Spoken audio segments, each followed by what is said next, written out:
Na prednastavenie ventila RL5 budeme potrebovať viacúčelový kľúč s objednávkovým číslom 1662500 a nastavovací kľúč s objednávkovým číslom 1663901. Odskrutkujeme ochrannú krytku z ventilu.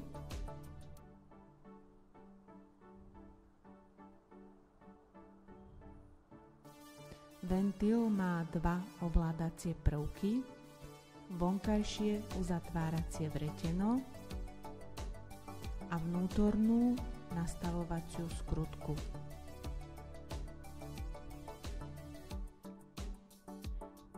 Viacúčelový kľúč nasadíme na ventil a v smere hodinových ručičiek až na doraz uzavrieme vonkajšie uzatváracie vreteno.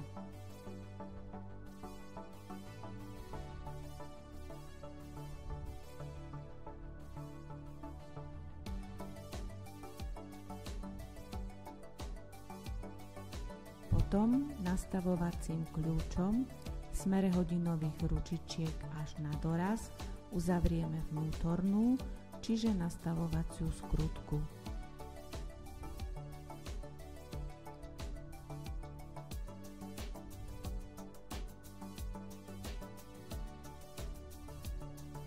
Na kľúči je červená ryha, pohľadom si ju zafixujeme a začneme otáčať proti smeru hodinových ručičiek.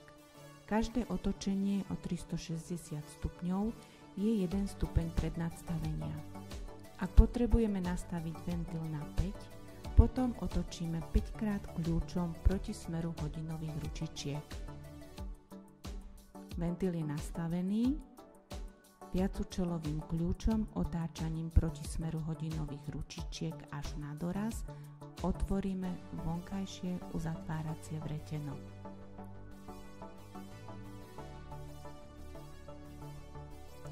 Nasadíme späť ochrannú krytku.